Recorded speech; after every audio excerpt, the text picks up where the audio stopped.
Hello there, fun clubbers. First, I must apologise. I know my last video let you down, I let myself down, I let the whole RC community down.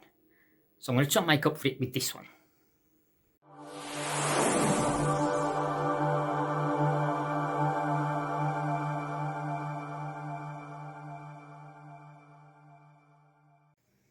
So this is my HPI Venture 18, which out of the box is an incredibly capable little crawler. You really don't need to touch it, but of course everybody does. And I'm going to go through the mods I've done. The first ones were the drive shafts. These are some Injora items because even stock, I got one of the wheels tangled up in a bit of grass, give it some throttle, and it just broke the drive shaft.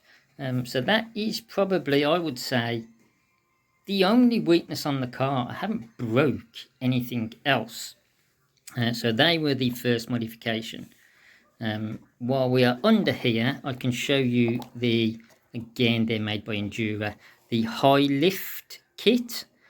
Now, it does help with raising the body of the car, which also increases the centre of gravity. But I found just fitting 59mm shock absorbers, which you can see tucked away in there, gave it a lift even with the standard links on. So you don't really need to put them on. They do help a little, but just changing the shock absorbers to 59mm shocks gives the body a bit of a lift. I've also, while we're on this side, I'd say 3D printed. It wasn't 3D printed. My son's got one of them little 3D printing pen things where you just draw with it and can make your own things. I made that little replica snorkel myself and blobbed it on with some glue. In the back here, say accessories, they're part of life, aren't they, when you've got a crawler? So I've just stuck a few in the back there, so it looks like it's being used. I will detail the lights I have changed in a moment. Another significant change, I have changed the front bumper to this. Yes, it removes the headlights or the fog lights from the front, but you do actually have some working lights in the sides of the bumper there. I'll show you those working in a moment. And the main reason I did that is to fit this winch, and it is functional. I've got it running off the controller, so I can have it coming in and out, but it's only got a pull weight of 200 grams. The teeth in there are plastic, so whenever you do try to use it, the first thing that happens is it starts to strip the teeth. So, other than for cosmetic reasons, I wouldn't bother doing that. But as it's on there, and it does look pretty funky, I'm not going to change it. And then the lights. It comes with an array of them as standard. I've added a few here. The way it works with these is you cycle through them with a button and it changes what comes on at a time. These two here are part of a front bumper you can buy independently, but I bought it to fit this winch too. I have them obviously as side lights. You have their beautiful tail lights come on too, which, oh yeah, brake lights there. When you're driving, they turn off, and the brake lights automatically come on. Go through again. The headlights get a little bit brighter. And finally, I can turn my full array. There are some little balls behind there that are a bit pathetic. You've probably seen these items for sale.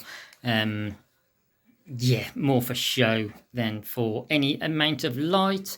And my roof lights, which somebody was questioning about, I made them myself. or I wired them myself. I will show you how I did that in a second, and I used the same type of LED for a reversing light. So that is all the lights I have, and these are those LEDs I bought. See, there's a massive roll of them here.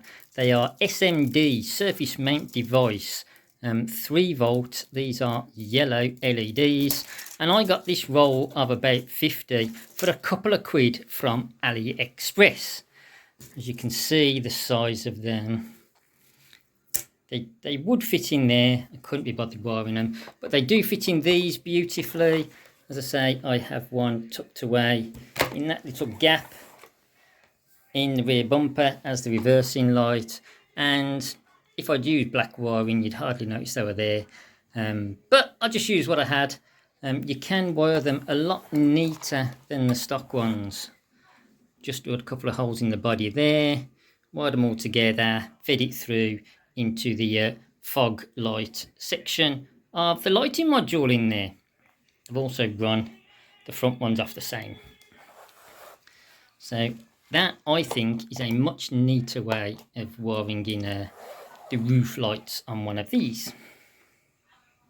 And I will point out these while I'm here. I have the brass adapters on the axles there.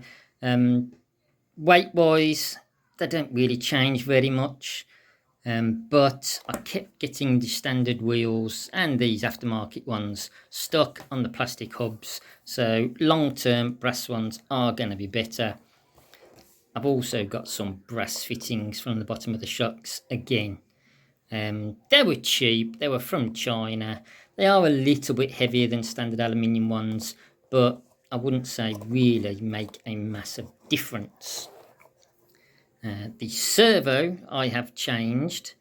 I've also put on a metal servo holder. Again, just, it was cheap. That was just a couple of pounds, a lot cheaper than buying from the UK. Fits perfectly. The servo is a bit slower acting than stock, and well, it might be a little bit more powerful.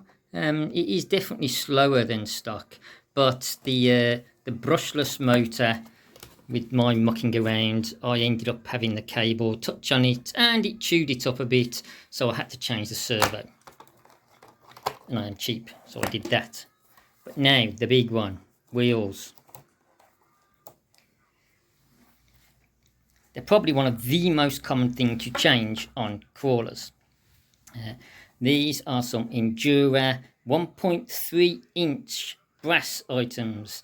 They are quite heavy, but they fit the stock 1.2 inch tyres, because the tyres, the standard tyres, are actually really quite good.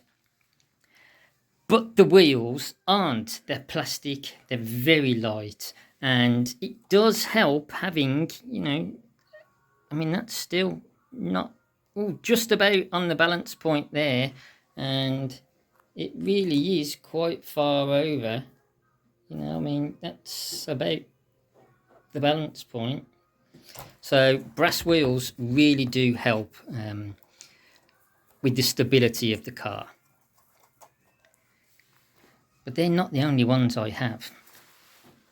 I started off with these 1 inch Injora wheels with these sort of mini pin sort of tyres. They are super soft.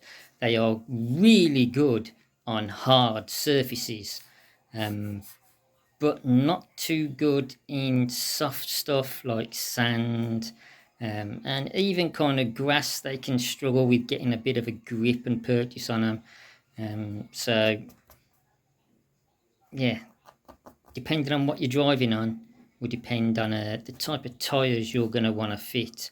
Size wise, as you can see, they're both about the same. You just get more tyre height, sidewall height with the 1 inch wheels than you do with the 1.3s. And of course, they're not the only wheels I've got either. I have these. Now, these are quite a nice little wheel. Not in terms of looks, I grant you, but they're easy to separate, quite easy to get tyres for. There are some more inch ones, and they probably are the heaviest 1 inch wheels you can get for this. I've got some mud type of tyres on there because, like I say, I do use my cars in all weathers and all terrains, and one set of tyres, as I found with these, is not good enough for all circumstances. The stock ones are a good balance, but like I say, when you're going a bit crazy with it, you want the same sort of tyres to match your craziness. And that really is, as far as I can tell. Oh no, there is one more thing I have done. Tucked away inside there, I have a Overdrive diff. Just turns the front tyres. I think it's about 20-25% faster than the rears. Just helps it pull up rocks and looser surfaces. But right now, I am going to get it out and give it a little speed run, a little trip over the rockery, just to show you what it's capable of. Let's just give it a little try. There's my little rockery. You can see the front wheels there just turning that bit faster than the rears. I'll slow it down. Just helps pull it up over things. But as I say, it's very capable anyway.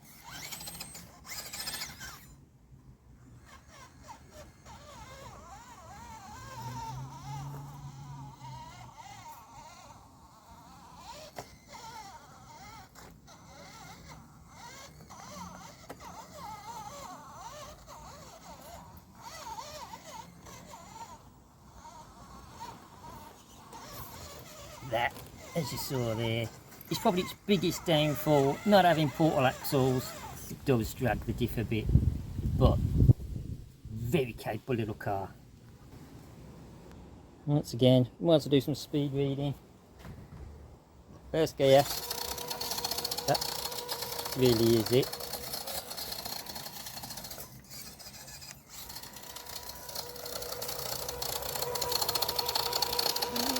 No.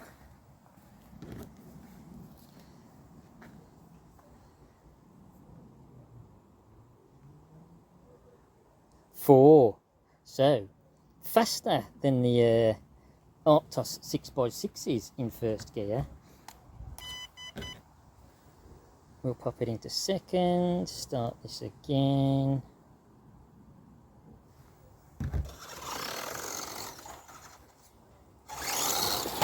Whoa.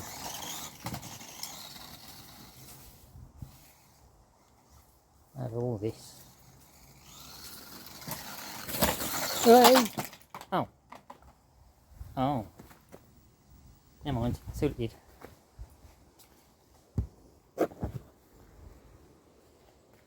Nine miles an hour out of a crawler.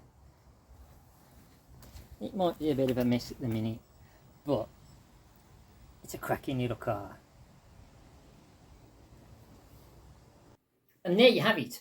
Every modification done to the RC Fun Club HPI Venture 18. Save maybe for the stickers. The only one I would say you need to do is probably the drive shafts. As I say, they broke with the bog stock, just getting it tangled up in some long grass. So I would say that is something to put on your shopping list. The other thing, some brass wheels. They do really help when you off-road and at some funny sort of angles. The rest of it, I wouldn't worry about unless you particularly want to. It's a near perfect car straight out the box. So if you are looking for something, I recommend one of these. thank you very much for watching. I do hope this is better than the last video. Whatever you're doing out there, take care, stay safe, peace everybody.